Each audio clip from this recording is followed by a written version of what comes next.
pessoal, tudo bem? Estamos aqui começando mais um episódio do Livencast, o podcast da Livem Energia.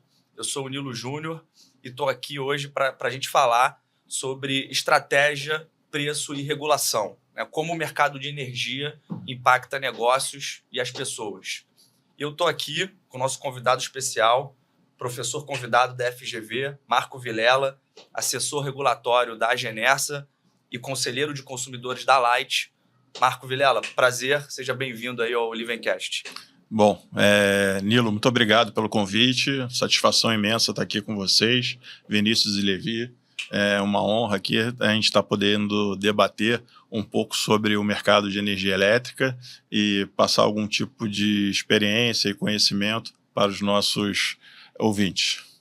Legal, professor, vai ser muito bom tê-lo aqui conosco. Com certeza vai ser uma aula aí para a gente. Obrigado pela presença. Apresentar aqui também o nosso diretor da Livem Comercializadora, André Levi. André, bem-vindo aí pela primeira vez. Obrigado aí, Nilo. Obrigado, pessoal. Vamos tentar esclarecer aí algumas dúvidas aí dos nossos clientes, explicar um pouco sobre o mercado de comercialização e principalmente de comercialização varejista. Bacana. E aqui comigo, o nosso coordenador de relacionamento com clientes, Vinícius Rodrigues. Vinícius, prazer, seja bem-vindo também. Prazer estar aqui, pessoal. Obrigado pelo convite. É um prazer realmente para mim poder falar um pouco do nosso dia a dia, de como anda o mercado de energia, todas as novidades aí que a gente tem. Vamos em frente. Legal. Bom, pessoal, então vou começar aqui falando um pouquinho sobre o mercado atualmente, né? A diferença entre o mercado livre e o mercado cativo. Marcos, se você puder fazer uma visão geral para a gente, né, como é que está mudando, quais são os próximos passos, para onde está caminhando essa regulação e esse setor de energia no que tange essa solução de redução de custos, que é hoje o ambiente de contratação livre. É importante, né? A gente tem avançado muito nessa questão da abertura do mercado. O Brasil ainda é um dos países que tem um mercado menos aberto à comercialização de energia através de outros, vamos dizer assim, outras empresas, né, no mercado cativo, né? Hoje o consumidor de baixa tensão só pode comprar energia da distribuidora, né? E a gente está muito atrasado se comparado com os outros países, né?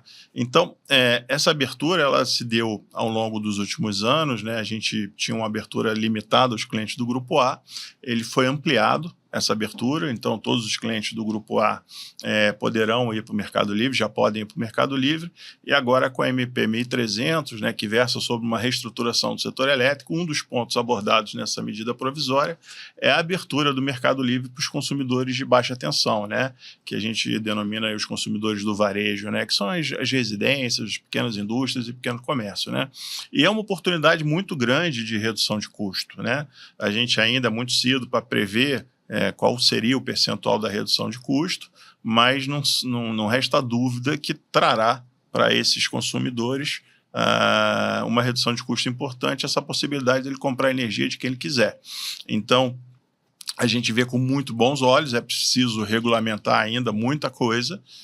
Primeiro, a medida provisória precisa ser efetivamente avaliada pelo Congresso, ser votada, e aí a gente tem que verificar também as emendas que foram alocadas junto à MP 1300 e depois tem o papel da ANEEL de fazer essa regulamentação e finalmente a gente ter a abertura do Mercado Livre. Mas lembrando que redução de custo ela não fica limitada a você comprar uma energia com uma tarifa menor. A redução de custo da sua conta de energia, seja do seu negócio ou da sua residência, ele implica também em consumir menos energia, ter um consumo racional da energia, utilizar equipamentos eficientes e tem também umas outras parcelas que são a administração do seu contrato, se você está pagando algum tipo de multa, a questão tributária. Quando a gente vê a cadeia, ou seja, a equação da cadeia de custo, você tem outras variáveis também que aí entra o papel geralmente das comercializadoras que também prestam serviço de gestão de energia e aí orientam o cliente a fazer, vamos dizer assim, a sua gestão completa do seu custo de energia e não somente focar somente na redução da tarifa. Eu falo sempre que reduzir a tarifa, se você reduz a tarifa em 30%, mas aumenta seu consumo de energia não racional em 30%, seu ganho vai ser zero. Você jogou fora toda a sua economia na mudança do mercado livre. Então, quando se fala em redução de custos, se fala em realmente comprar energia mais barata através de um outro fornecedor que não seja distribuidor atual, mas também olhar todas as variáveis que compõem essa equação do custo. Perfeito. As componentes estarem ajustadas, né, de Sim. acordo com o seu perfil de consumo, justamente para você não sofrer penalidade, né, ali sem sentido, que acabam impactando no custo final. Né? Exatamente. Tem empresas que você tem o direito a obter créditos de ICMS, créditos tributários, que desconhecem esse direito. Então, você acaba reduzindo muito o pagamento do ICMS na sua conta de energia. Então, isso também faz parte do valor final da conta. Então, quando a gente fala de consumo, a gente fala de crédito tributário, a gente fala efetivamente se alguma empresa, no caso a gente está dando exemplo aqui de empresa, se ela está pagando a conta em dia ou se por algum motivo ela não paga a conta em dia e aí está recebendo uma multa da distribuidora. Enfim, tem todas umas variáveis que você começa a avaliar efetivamente o consumo de reativo, né, na conta de energia, que você também pode ter no teu processo produtivo, né, energia reativa. Então, essa soma dessas variáveis é que dá o valor final da conta.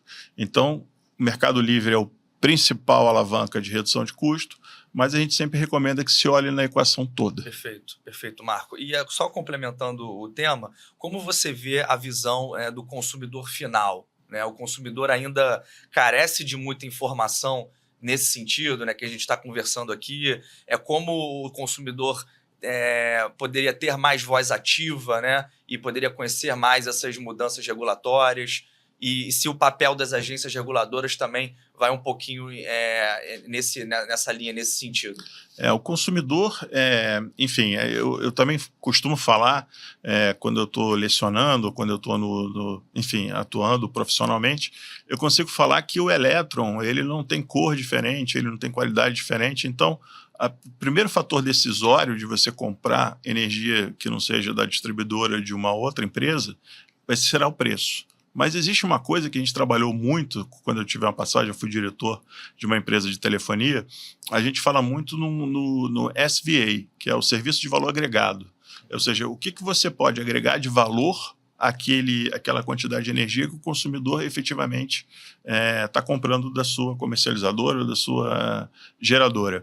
Então, a questão do SVA é muito importante para a agregação de valor. Um exemplo. Se você tem um negócio, uma sorveteria, e essa sorveteria sofre constantes problemas de falta de energia, esse empresário geralmente ele vai perder toda a sua matéria-prima. Se você vender essa energia para ele a R$200 e o seu concorrente está vendendo a 180, provavelmente ele vai optar pelo seu concorrente a 180.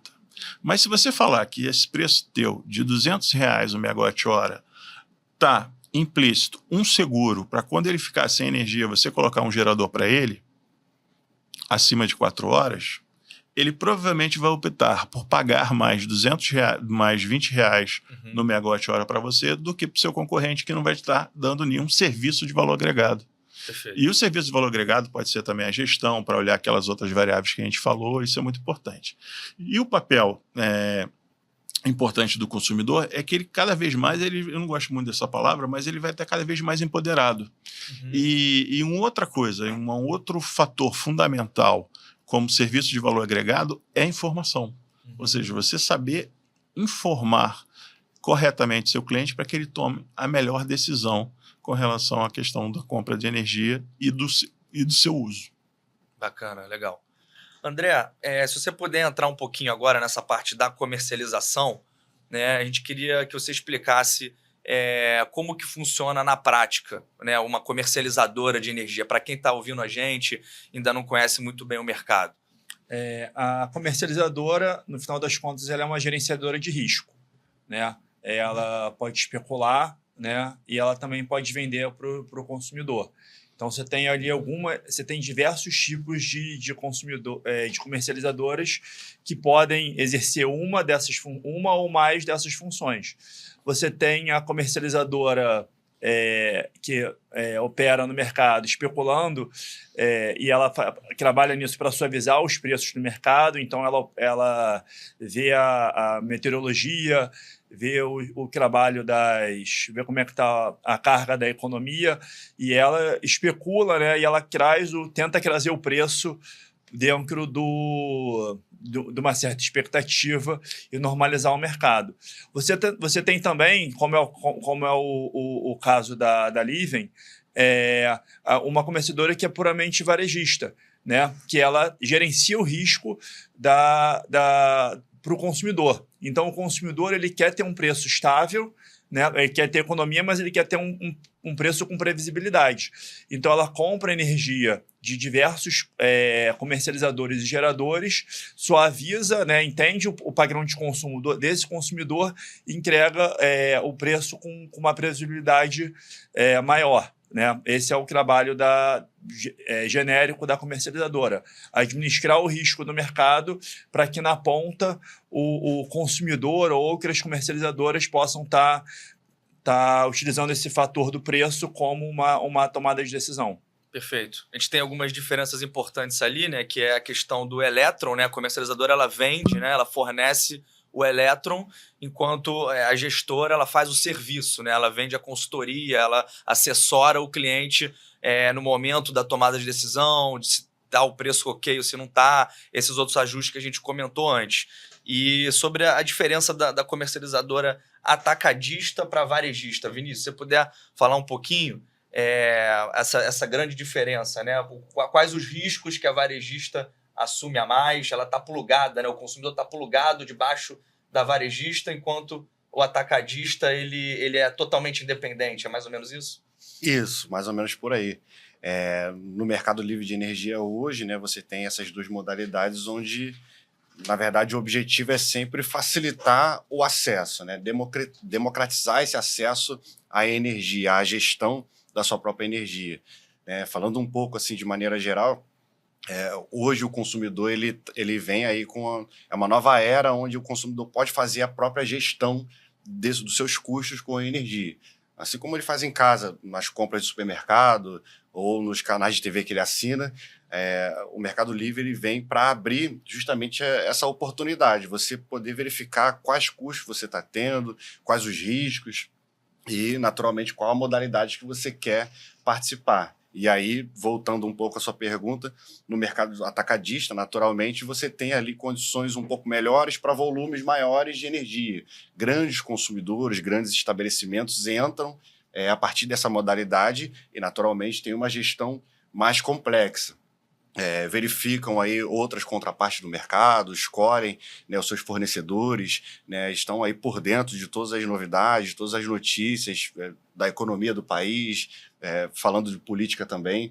E aí no mercado varejista é um pouco mais limitado, né? Você tem a comercializadora varejista assumindo uma parte desses riscos, dessa gestão. As obrigações. As obrigações, toda a burocracia, tudo que precisa ser feito, né, no aspecto regulatório, enfim, para você estar ali participando do Mercado Livre, enquanto o consumidor ali, no caso do varejista, ele fica mais tranquilo, ele tem a certeza de que tem alguém, né, vamos dizer assim, tomando conta, fazendo essa gestão de fato ali, aproveitando, né, o grande objetivo é otimizar custos. Então, quanto mais informação, quanto mais ação ali no mercado, você consegue naturalmente gerir esses custos de uma forma benéfica aí para as partes. Legal, legal. E Marco, como você vê essa abertura de mercado, né? O mercado já abriu parcialmente lá no início de 2024, né? Em janeiro de 2024, para os consumidores média tensão, né? Sem limite de carga.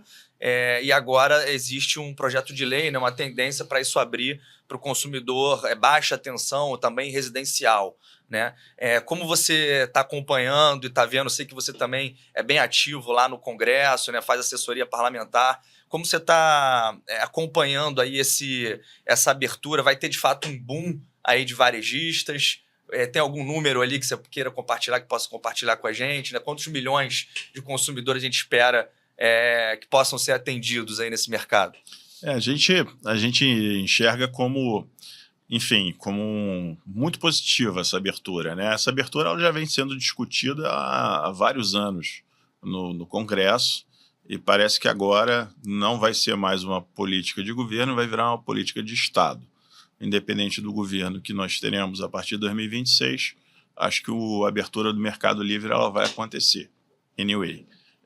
Então, isso é extremamente importante, né? Permitir que o consumidor de baixa tensão, lá o seu João, que tem lá uma padaria, ele possa optar de quem comprar essa energia, fazer a portabilidade dos mesmos moldes que ocorre hoje com a telefonia, né? Então, a telefonia hoje, você efetivamente pode optar por qual operadora você quer trabalhar. E eu acho muito positivo, porque isso vai reduzir custo. Em algumas atividades econômicas, a linha de custo energia é uma das principais linhas dentro de um DRE, dentro do orçamento familiar. E isso é extremamente importante, porque você vai permitir que você sobre dinheiro do seu orçamento para investir em outras coisas, comprar outras coisas também essenciais, né? Lembrando que energia é um bem essencial. E segundo a Organização Mundial e a Agência Internacional, ela deveria ocupar entre 6% a 10% do seu orçamento familiar. E hoje, no Brasil, a gente tem alguns patamares, a depender da renda, de chega a 20%. Então, você levar para o consumidor, esse consumidor que não é o baixa renda, que tem uma tarifa diferenciada, a possibilidade de reduzir os seus custos com energia é muito importante. E a gente fala muito de justiça energética, né?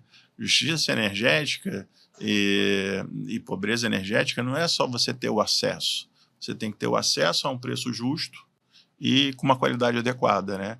Então, a gente entende que a questão da justiça energética / inclusão energética, essa variável tarifa justa, preço justo, ela vem com a abertura também do Mercado Livre e ele ajuda bastante. Legal, legal. Levi, se você puder explicar um pouquinho, falando ainda do tema de comercialização, sobre o swap, né? O que é hoje o swap de energia e quem que pode fazer esse swap? Qual empresa geralmente faz esse tipo de operação estruturada? Não, perfeito. Só para complementar o que o Marco falou, quando você tem para você ter um preço justo, né, é importante você ter concorrência. Então, é a concorrência que vai, enfim, fazer com que o preço fique justo no longo prazo, né? Porque não adianta ele ser justo hoje, não ser justo daqui a 1, 2, 5, 10 anos. Então, a abertura do mercado ela vai permitir essa concorrência e que o preço convirja para um valor justo, né? E aí, respondendo a sua pergunta, Nilo, o swap de energia ele é uma das funções também da comercializadora, né, dela poder gerar valor para o seu cliente, seja atacadista, seja ele varejista, de você trocar a modalidade. Hoje, como você tem as energias incentivadas, você tem mais de um tipo de energia incentivada, né? Você tem energia incentivada 50%, você tem energia incentivada 100%, você tem energia convencional. Você poder estar trocando esse tipo de energia dependendo do padrão de consumo do seu consumidor, que o consumidor tem, seja ele uma indústria ou até no residencial, quando você tiver a abertura do mercado completa. Então, a comercializadora oferece esse serviço de troca de modalidade energética. Isso não altera em nada o funcionamento da indústria, né? Porque você está trocando ali, são contratos de energia, né? Os contratos de energia, mas isso permite com que você gere um valor agregado, porque você também impacta a questão tributária, você impacta a tarifa lá da distribuidora, né? O componente da distribuição. Então, são operações financeiras que você consegue reduzir o custo e gerar valor para o consumidor. Então, você tem swaps de tipo de energia, né? Como eu falei, convencional incentivada, né? Que é a I5, e a incentivada 100%, que a gente chama de I1. Você tem um swap de supermercado, então você tem, às vezes, um consumidor que comprou uma energia no Nordeste e ele tem uma indústria dele no Sul, então você swapa essa energia para ele que ele tenha essa energia no mesmo supermercado em que ele opera. E você tem swaps também para você poder antecipar valores ou então postergar valores de pagamento. Seja para consumidores, isso é mais para consumidores no atacado, onde ele tem alguma sobra de energia e ele quer vender essa energia com antecipação, ou quando você tem déficit de energia e o preço naquele momento ele está alto, você consegue swapar um preço por um preço mais barato no curto prazo, em troca você vende ele mais caro no longo prazo e você consegue dar uma previsibilidade de custo maior para esse consumidor. Então, são diversas soluções financeiras, como eu falei anteriormente, que a comercializadora tem essa função, né, econômica aí de gerenciar o risco do mercado e do cliente. Então, é mais uma solução aí para os consumidores, quando possível, reduzir seus custos. Eu posso fazer um comentário com relação à questão da concorrência? Dentro da governança do setor elétrico, nós temos vários entes, né? Ministério de Minas e Energia, o Comitê, enfim, de Monitoramento Energético, comissões, ONS, ANEEL, EPE, mas tem um ente também muito importante que atua no setor de energia, que é o CAD. E a depender da regulamentação, porque quando a gente fala da abertura de mercado, hoje ela se encontra no Congresso. Ainda vai passar pela avaliação do Congresso. Existem, no caso da MP 1300, mais de 600 emendas que deverão ser avaliadas pelo Congresso, e aí o Congresso é o representante do povo, eleito. Parágrafo 1º da Constituição diz que o Congresso representa o povo. Então tem que passar sim por eles, embora muitos não gostem que esse tema muito técnico passe pelo Congresso. Mas eu acho que é extremamente necessário. Mas uma vez passado por essa etapa do Congresso, nós temos a regulamentação da ANEEL. E aí é preciso observar, o CAD precisa observar se haverá algum tipo de concentração. Porque se houver algum tipo de concentração, ou um tipo de concorrência desleal, vamos dizer assim, ou não ortodoxa, vamos dizer dessa forma, todo o ganho da concorrência que você citou vai por água abaixo. Então, é preciso estar muito atento na regulamentação que virá, futura da ANEEL, e como o CAD vai se posicionar com relação às regras aqui apresentadas pela ANEEL. Importante é que no início, e isso aconteceu em vários mercados que foram abertos, que eram monopólios e deixaram de ser monopólios, você vai ter vários agentes atuando, como comercializadora varejista. Mas no futuro, depois desse primeiro momento, dessa primeira onda, haverá consolidações. Da mesma forma como houve no setor de telecomunicações. Então, a gente acredita que no início nós temos muitas comercializadoras varejistas, mas depois será consolidado, esse mercado será consolidado lá na frente. É uma excelente oportunidade de negócio futuro essa questão da consolidação. Mas a gente vê também que essa questão da comercialização de energia, veja bem, você não entende nada, você é um consumidor que sabe fazer pão, e você vai começar a comprar energia, você não entende nada sobre isso. Qual é o principal fator decisório? Preço. Depois, serviço de valor agregado. Não necessariamente nessa ordem, vai depender da atividade econômica. O terceiro, confiança. Se você vai comprar algo que você não conhece, você precisa confiar naquilo. Então, quando um determinado consumidor vai comprar um carro, ele escolhe o carro em função da marca que ele confia. Ele confia naquele fornecedor. Aquele carro não vai deixar ele na mão. É um dos fatores. Vai acontecer a mesma coisa na hora que o consumidor for comprar energia. Você tem que passar muita informação e passar muita credibilidade e confiança na sua robustez para que ele saiba que você não vai deixar ele na mão quando ele precisar, porque energia elétrica é um bem essencial, seja ele para o seu João, seja para uma grande empresa. Então, a questão, acho que é importante, a questão do CAD nessa discussão toda, e na questão da pergunta que o Nilo fez anteriormente, que talvez eu não tenha respondido de uma forma completa, ele começa com muitas comercializadoras varejistas, mas depois isso deve se consolidar. E um dos diferenciais é a questão da confiança e credibilidade. Eu queria falar dessa parte da segurança também, né? A CCE, ela tem, junto com a ANEEL, né, ela tem sido cada vez mais conservadora nos fatores aí de mercado. Então, há alguns 5, 10 anos atrás, para você montar uma comercializadora, você tinha uma necessidade de capital muito menor, né?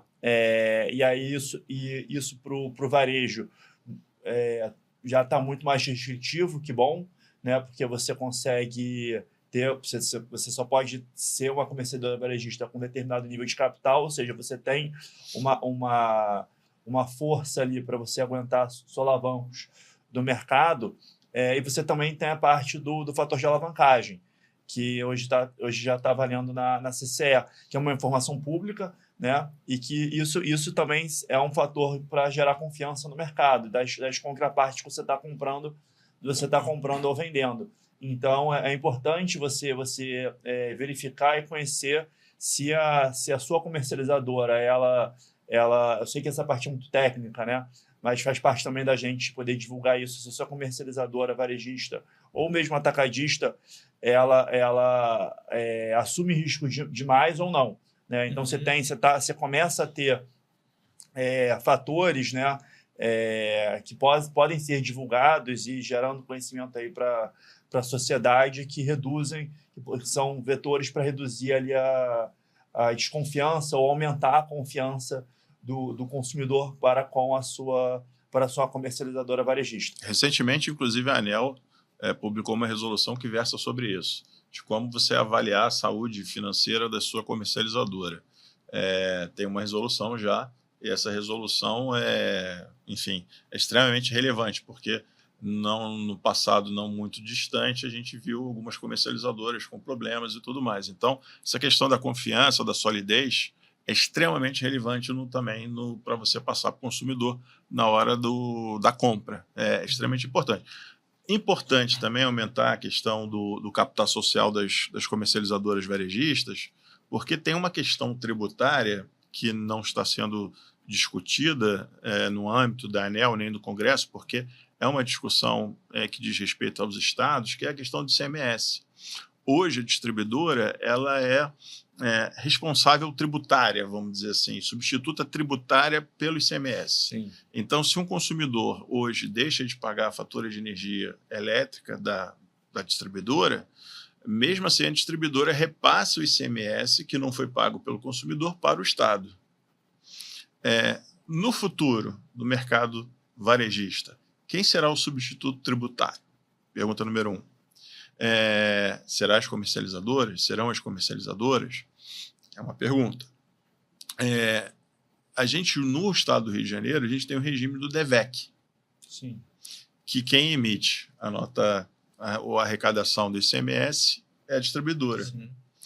Que no estado de São Paulo foi abolido. Sim. Por quê? Porque quando a distribuidora... Como nos estados também, Minas, já não existe mais. Porque quando a distribuidora vai emitir a nota fiscal do DEVEC, ela sabe por quanto você está vendendo energia. E a distribuidora tem uma comercializadora. Aí vem a importância do CAD. Então, tem algumas questões tributárias, não só do Estado, mas também algumas regras que serão da CCE, que a ANEEL vai ter que regulamentar, que a gente vai ter que ficar muito atento, né? A gente vai ter que estar bastante informado para que a gente tenha efetivamente segurança jurídica e regulatória para fazer grandes negócios esses que vão efetivamente sensibilizar e melhorar a vida do consumidor final. Sim. E a gente estava falando aqui até antes da câmera rolar, que é a questão, a DEVEC, né? Que aí a gente começa a entrar num dilema sobre o mercado varejista, que a DEVEC ela tem o seu benefício, né? De você...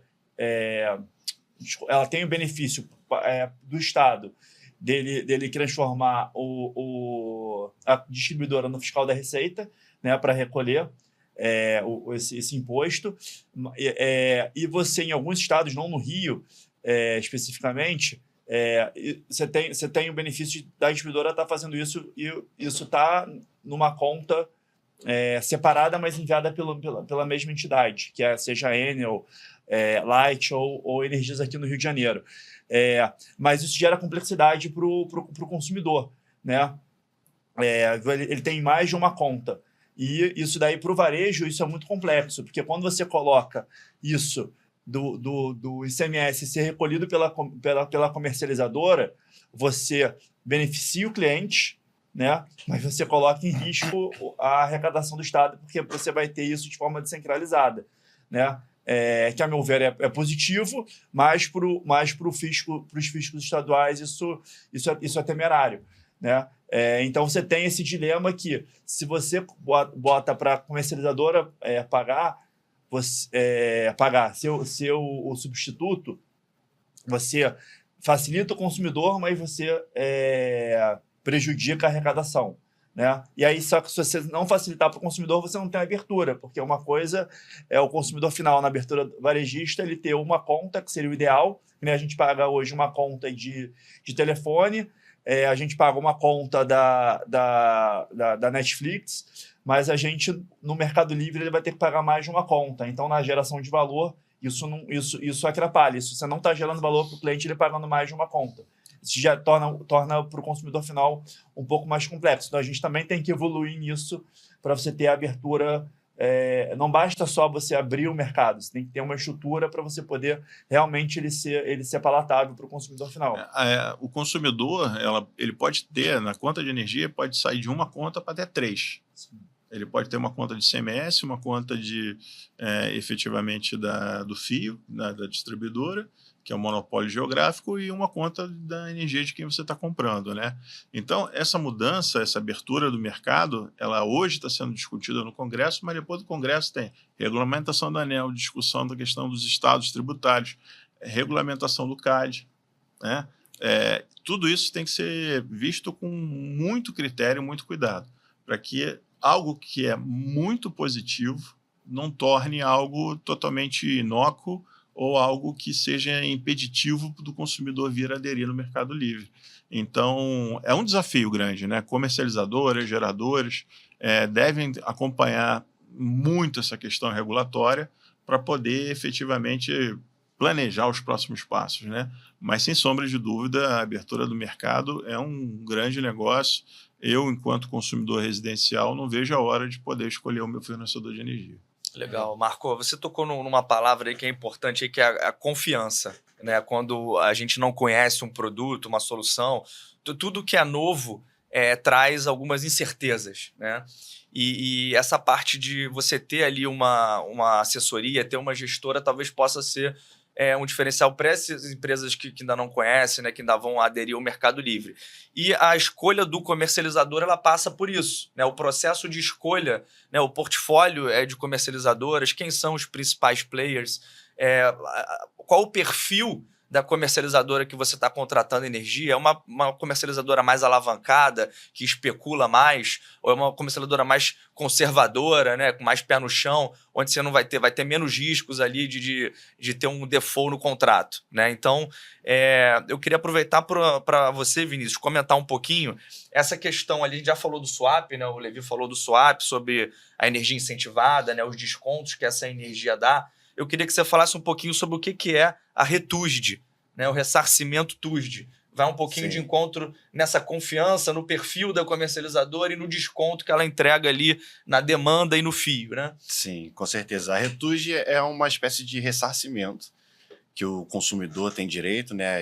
O consumidor que tem aí um contrato de fornecimento com uma usina ou com uma comercializadora, ele recebe ali certos descontos, benefícios na distribuição por estar consumindo uma energia renovável, que é a energia incentivada, até o Olívio comentou.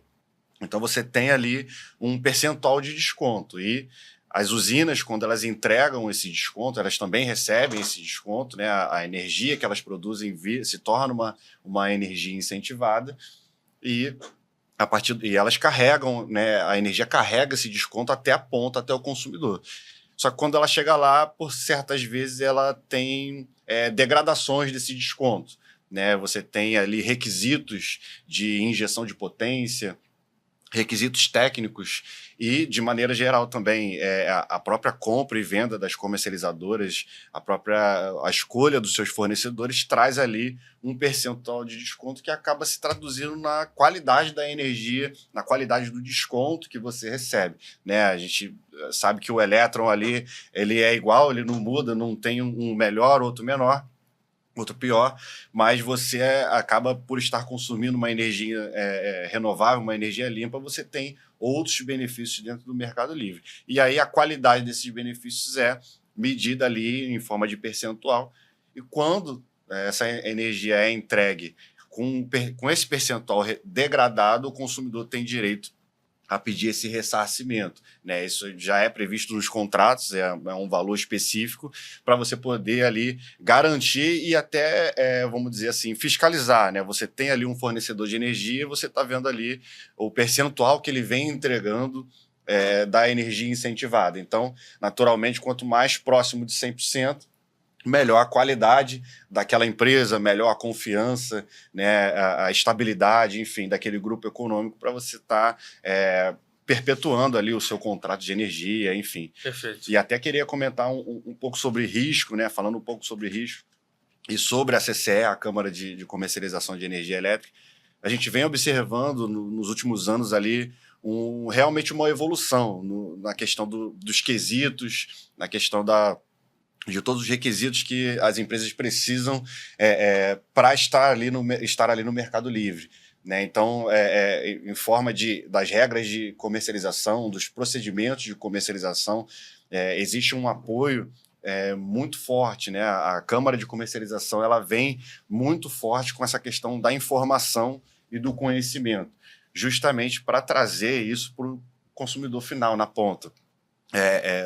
Dizendo assim, particularmente, eu gosto muito do Mercado Livre de Energia porque ele é um universo. São muitas informações, você estuda muito e a forma como você tem de gerir isso e controlar os seus riscos é um leque de opções, né? E aí, tanto a ANEEL, enfim, a agência regulatória e os procedimentos, eles vêm para trazer essa segurança.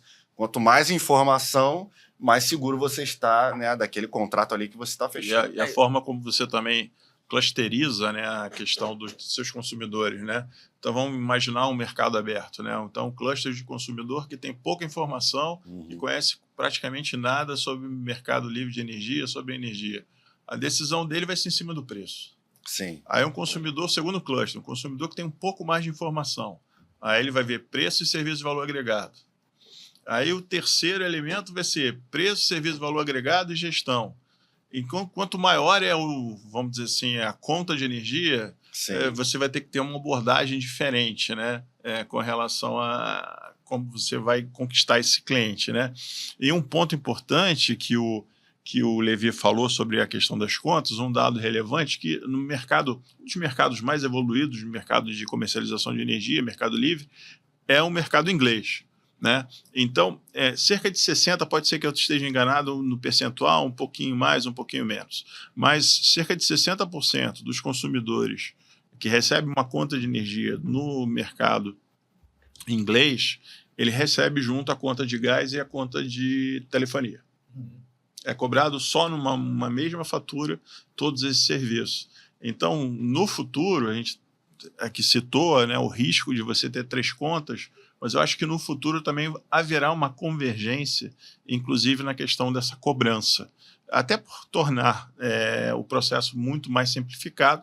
Ele, se não tiver cuidado, como você bem colocou, ele pode trazer 3 contas, seria muito ruim, como você bem abordou, mas existem sinalizações e benchmarking que nos mostram que a gente pode ter uma única conta cobrando diversos serviços. Até porque há uma consolidação muito grande na questão de serviço. Quem vende gás, por que não vender energia e vice-versa? Né? Isso já acontece, que a gente tem como parâmetro aqui no Brasil, isso já acontece na telecom, né? Enfim, eu acho que se não todos, mas a grande maioria das grandes empresas de telecom, quando você vai comprar ou renovar o seu plano, ele já oferece ali um serviço de streaming associado, né? Isso com certeza vai acontecer o SVA. No mercado de energia, né? Justamente nesse viés que você comentou. São as utilidades, né? Para aquele, como você falou, são várias camadas. Para aquele estabelecimento, aquele consumidor que tem ali uma boa parte dos seus gastos com energia elétrica, naturalmente o comportamento dele é olhar para aquilo ali, tentar otimizar, tentar reduzir de alguma forma, e aí, naturalmente, acho que a junção, né, de todas as utilidades ali, água, gás, energia, tudo isso gerido da melhor forma vai trazer um benefício para ele, claro. Talvez para o pequeno consumidor, né, hoje você tem a conta de luz, você tem ali um número só, você pega e paga, né? Só começar a crescer esse valor, você, opa, peraí, deixa eu ver alguma forma, deixa eu chamar alguém para resolver, né? Aquele percentual que você até comentou. Tem gente, né, estabelecimento que tem ali residências, né, que tem ali cerca de 6% da sua renda com um gasto de energia. Tem empresa que isso pode chegar a 50%, né? Dependendo do produto que você vai manufaturar, a principal matéria-prima é a energia elétrica. Então, se o cara não tomar conta disso dali, ele está perdendo ali uma parte da receita dele que ele não está nem olhando. Então, naturalmente, acho que é importante esse avanço do mercado livre de energia, justamente para servir também como exemplo, até para o consumo de gás, água também, tudo que vier, né, com mais informação e com mais possibilidade de você ali gerenciar, naturalmente tem uma... uma curiosidade, você sabe por que bastante vantagem. A conta de telecom está muito associada à conta de energia, não no Brasil, mas lá fora? É porque lá fora, aqui no Brasil, nós, consumidores residenciais, temos uma única tarifa ao longo do dia. Então não importa se é sábado, se é domingo, se é de madrugada ou se é no horário de pico, lá geralmente 18, 19 horas, o preço da tarifa é o mesmo. Né? Em alguns países da Europa você tem até 8 preços diferentes ao longo do dia. E aí por que a internet está muito associada à energia? Por causa do IoT, a internet das coisas. Então, na Europa, a tarifa de madrugada é mais barata. Então você programa a sua máquina de lavar para...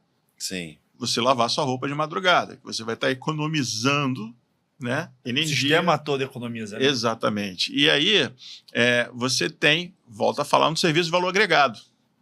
Você oferta, faz parceria, uma empresa de energia faz parceria com a empresa de telecom, você oferta internet junto com a sua energia e a gestão da sua demanda para tornar a sua conta mais barata.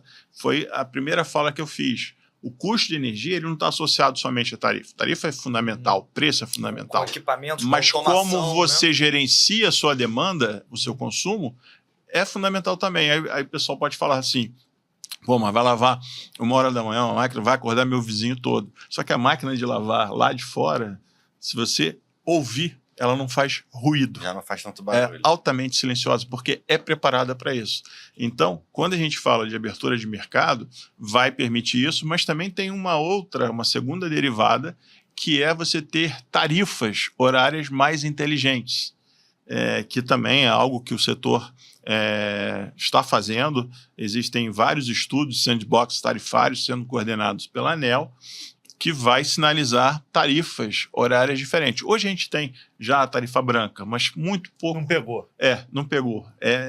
Teve uma adesão muito baixa, até por incentivos econômicos não eram muito atrativos, ou não são muito atrativos. Mas com essas novas tarifas, eu prevejo uma união muito grande entre energia, telecom, de uma forma energia elétrica e gás, com telecom, gerenciamento da demanda. Porque aí sim nós vamos ter a comunhão do consumo menor ou de um consumo mais racional com tarifas e preços menores. Aí sim nós vamos ter uma boa redução e vai ajudar o sistema também, porque você vai estar transferindo carga na ponta, você vai tirar da ponta para fora de ponta. E aí você não vai precisar fazer tanto reforço, tanto investimento nas redes. Acaba ficando mais barato para todo mundo. Exatamente. Então, por isso que a gente fala o consumo de energia racional. É só uma curiosidade aqui. Lá na frente, a máquina de lavar já vai ver o melhor horário, que tem o menor preço e vai ligar nessa hora, né? Automaticamente, lá na via frente, automação, via telemetria. Exatamente. Não está tão longe assim. Legal. E Marco, aproveitando esse gancho aí sobre as agências reguladoras, né, eu queria que você comentasse um pouquinho, você como assessor regulatório da Agenersa, né, que é a agência estadual, né, do Rio de Janeiro de energia e saneamento.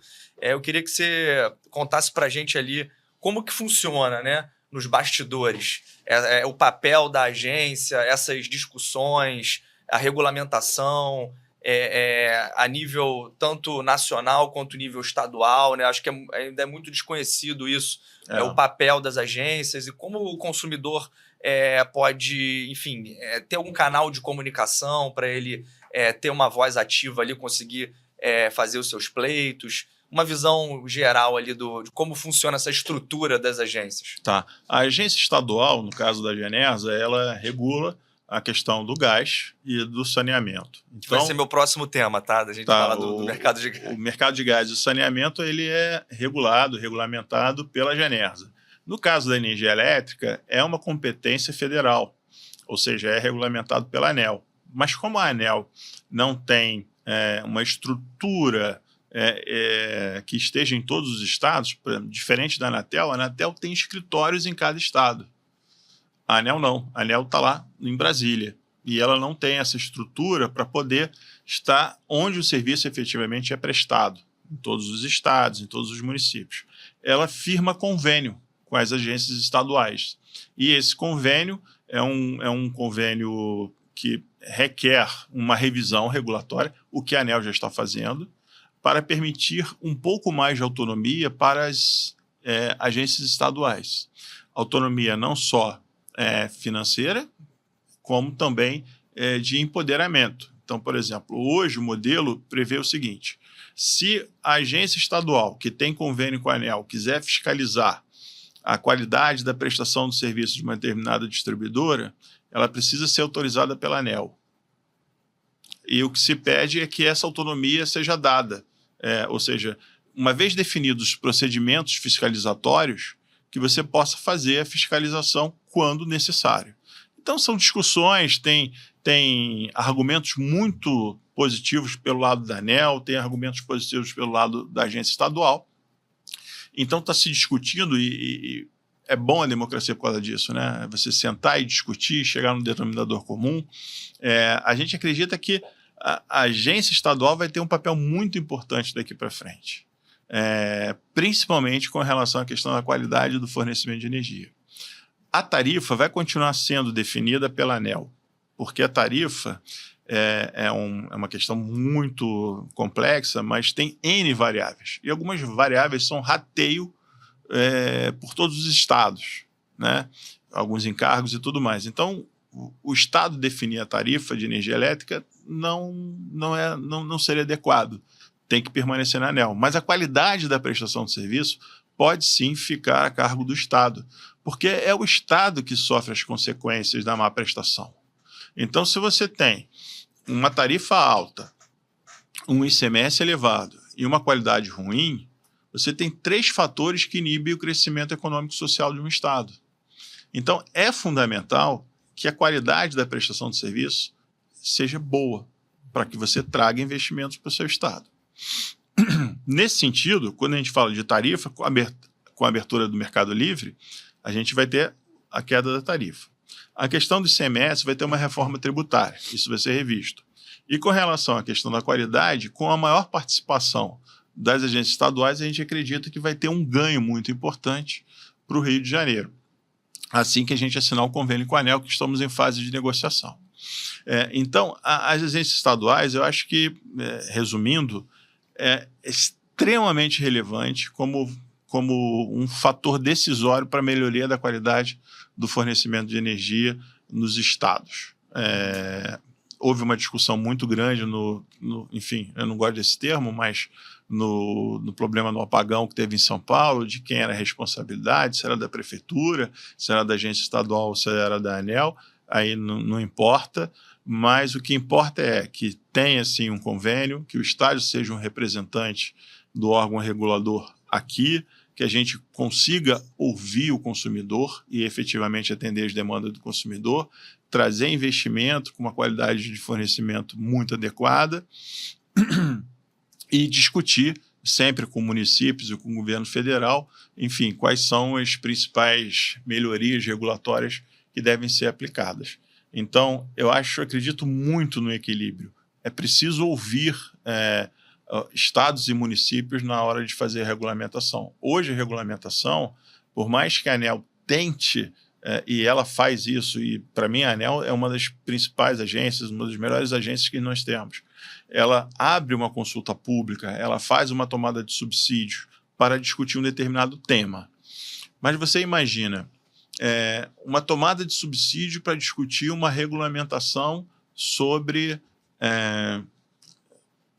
subsídios. A associação que está interessada no subsídio vai fazer uma representação nessa consulta pública. As distribuidoras vai fazer, seja individual ou através de uma associação da ABRAD. Mas quem vai representar o consumidor final? O seu João e a dona Maria. Quem vai se fazer representar lá? Você acha que o seu João e a dona Maria vão ter conhecimento técnico para fazer alguma contribuição? Então, esse modelo de governança entre agência federal, agência estadual, os municípios, ouvir o consumidor, ele carece de uma grande mudança. Perfeito. É por isso que a gente tem que efetivamente evoluir com esse convênio com a ANEEL. Hoje a gente já trabalha em parceria, independente do convênio, mas a gente acredita que é um caminho sem volta o fortalecimento das agências estaduais. Hoje a gente tem cerca de 12 estados já com convênio assinado e o Rio de Janeiro caminha para ser um deles em breve. Perfeito. E aproveitando para a gente falar do mercado livre de gás, né, que é uma nova tendência aí para esse mercado, né, de comercialização, de liberdade de escolha do fornecedor, assim como a gente tem já na energia. Como que está caminhando? O mercado também já está a passos largos aí para ser liberalizado, a gente poder escolher o nosso fornecedor e comprar um gás mais barato? Eu acho que é a outra utility que vai para o caminho também da abertura total. Deixa eu complementar aqui. A gente teve, enfim, talvez quem esteja assistindo a gente não se lembre, mas teve lá na década de 90 a abertura da Telecom, na década de começo de 2000 até 2010 o início da abertura do mercado livre de energia e agora, né, enfim, 25, a partir de agora, o mercado de gás. Né? Enfim, então, finalmente, a gente está terminando ali o que começou. A água ainda é mais complexo, né? Eu fiquei sabendo, a água já é um buraco mais embaixo. A água é bem mais complexo e, enfim, e a água é essencial à vida, né? Então, é algo que, enfim, tem o marco regulatório lá do saneamento, que já tivemos grande evolução. O Rio de Janeiro evoluiu muito com o processo de privatização. A gente está vendo a Baía de Guanabara cada vez mais limpa, a gente tem colhido bons resultados com relação a esse movimento, mas falando de mercado livre do saneamento é algo mais delicado. Com relação ao gás, a gente já viu alguns estados abrindo o mercado livre e como, da mesma forma da energia elétrica, que o fator decisório para a migração era a demanda contratada, era a potência, no gás era a quantidade de molécula consumida. Então, tem lá, se você consumir X... Metragem cúbica, né? Exatamente. E aí, efetivamente, você tem uma abertura maior ou menor. O Rio de Janeiro caminha também para uma abertura de mercado, para que o preço do gás seja reduzido, mas a gente tem outros desafios também que devem ser equacionados, né? Nós temos aí, em breve, a questão da concessão hoje da empresa que atua aqui no Rio de Janeiro.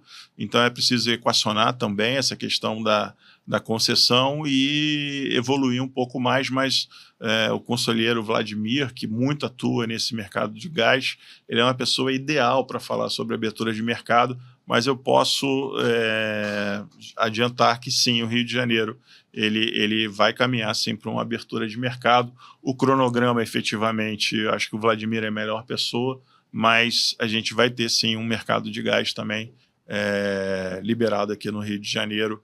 E aí o cronograma eu deixo para o Vladimir, o conselheiro, que eu recomendo você chamá-los para fazer um podcast só de gás. Legal, vou anotar aqui para ser o nosso convidado. E isso traz uma competitividade grande também, né, Marco? Principalmente olhando para o Rio de Janeiro, que tem um grande número aí de postos GNV, né? Você trazer essa economia, né, na ponta ali para o empresário, seria um segmento interessante para essa abertura de mercado. Né? O estado do Rio de Janeiro ele tem um DNA de energia muito forte. A gente é maior produtor de gás, de petróleo, nós temos algumas usinas aqui hidrelétricas, a única usina nuclear no país está no Rio de Janeiro. Então, o DNA do Rio de Janeiro é um DNA de energia, né? E a gente tem uma energia renovável e o gás passa efetivamente por essa questão energética. Nós estamos incentivando também o biogás, a utilização do biogás cada vez mais. Então, assim, vejo que é impossível o gás não ter essa abertura. a gente acredita que o gás traz uma competitividade maior, porque algumas empresas eletrointensivas eles precisam de uma queima com um fator de calor, de energia muito alto. E esse fator, às vezes, só é obtido com gás. Então, algumas empresas específicas, vou dar um exemplo, vidro, Cerâmica, né? cerâmica, você precisa realmente do consumo de gás. Uhum. Esse consumo não vai ser eletrificado tão cedo. Uhum. Óbvio que os equipamentos estão evoluindo e tudo mais, mas efetivamente, se fizer o trade-off, o gás ainda é mais eficiente e mais competitivo. Uhum. E quanto melhor for o nosso preço do gás, preço final ao consumidor, e aí passa pela abertura do mercado livre, também do gás, a gente vai atrair mais investimento para o Rio de Janeiro. Bacana, Marco. É bom saber que a gente tem pessoas aí competentes como você nessa mudança, atuando aí na ponta, aí na frente dessa mudança aí do mercado de energia. Tá? A gente está chegando aqui para o final, né? Tem papo aí para mais de 2 horas aqui, se a gente deixar, mas já estamos aí estourando o nosso tempo, então eu vou deixar vocês para darem aí as considerações finais. Vinícius, se quiser. Não, bacana. Eu acho muito interessante esse papo, né? E principalmente passar, né, esse tipo a perspectiva nossa que trabalha aqui na área, passar aí para o público, né, para os consumidores. A gente vem num trabalho de formiguinha, acompanhando essas mudanças de paradigma, acompanhando essas evoluções, tanto no aspecto regulatório, econômico, trazendo isso de uma forma simplificada para os nossos clientes, né? Ali no dia a dia, conforme a gente conversou aqui, diversos tipos de necessidades, diversos tipos de consumo, né? Tem comportamentos de consumo, tem uma série de critérios que podem ser avaliados, podem ser customizados e aí, naturalmente, trazendo benefício para os consumidores, né? O mercado de gás aí tá chegando, a gente vem acompanhando, né? Estamos também nos preparando para poder atender esse tipo de consumidor específico. O Rio de Janeiro tem bastante gás, acho que o Brasil, né, tem esse recurso em abundância, então nada mais justo que também otimizar, tanto no aspecto de tarifas quanto no aspecto ambiental, né? Se ele não for utilizado da melhor maneira, né, da maneira correta, vai ser também um desperdício. Então, eu acho que o nosso papel ele vem através de uma economia, vem através ali de uma gestão, mas também o aspecto ambiental e social para todo o país, né? O consumo inteligente, ele não diminui, né? Não baixa só o seu preço, mas baixa o preço de todo o país. Acho que essa mensagem que a gente traz aí é uma grande mudança de paradigma e a gente está preparado para, enfim, conscientizar todo mundo a consumir, né, de forma inteligente. Perfeito, Vinícius. Obrigado aí pela tua presença. Prazer foi meu. Levi, suas considerações finais. Eu acho que complementando o que o Vinícius falou, a gente está vendo aí uma transformação, né, nos mercados de utilities, essa abertura de mercado que é importante, gerando concorrência, reduzindo custo, gerando mais conhecimento, gerando benefícios econômicos, sociais e ecológicos. É importante falar aí da segurança, né? Que o mercado é seguro, ele é robusto, e isso daí vai se transmitir também, seja no mercado de energia, seja no mercado de gás. Você tem se passar essa conscientização para o consumidor, né? Para que ele possa se engajar e participar desse mercado, é importante e faz parte da nossa missão, né? Então, acho que a gente está bem empolgado pelo que está por vir. Legal, Levi. Obrigado aí de novo pela presença, tá? E, Marco, vou deixar com você também sua palavra final. Bom, Nilo, Levi e Vinícius, muito obrigado pelo convite. Foi um prazer estar aqui com vocês. A gente discutiu alguns temas muito relevantes. Infelizmente, a gente não pode se aprofundar por conta do tema, mas eu fico à disposição sempre. De qualquer pessoa que queira entrar em contato, a gente esclarece, a gente explica melhor.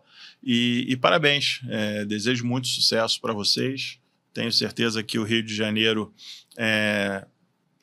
fica muito feliz de ter empresas de energia, cada vez mais empresas de energia atuando aqui no Rio de Janeiro. Isso é muito bom, isso gera emprego, isso gera, enfim, arrecadação para o Estado e para o município, e desejo muito sucesso para vocês, viu? Muito obrigado. Obrigado de novo, tá, Marco? Foi muito bom tê-lo aqui conosco, muito conhecimento relevante aí para a gente compartilhar, tá? Conta com a gente, né? Estamos à disposição aí nessa jornada aí, com o nosso propósito de democratizar ali o acesso à energia renovável, à economia. Então, conta aí com todos da Livem nessa jornada aí para a gente fazer essa mudança do setor elétrico da melhor forma possível e da forma mais rápida e eficiente para todo mundo, tá bom? Bom, pessoal, é isso. Chegamos no final, então, aqui do nosso episódio.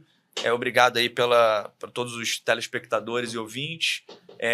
Sigam a gente nas redes sociais. Se você gostou aí do podcast, eu gostei bastante desse episódio, deixa o like e sigam a gente no LinkedIn, no YouTube, no Instagram, em todas as redes sociais, e no Spotify também vai estar disponível aqui o episódio para todos assistirem. Tudo tá bom? Então, tudo de bom aí. Obrigado a todos novamente. Grande abraço e até a próxima. Tchau, tchau, pessoal. Tchau, tchau, pessoal.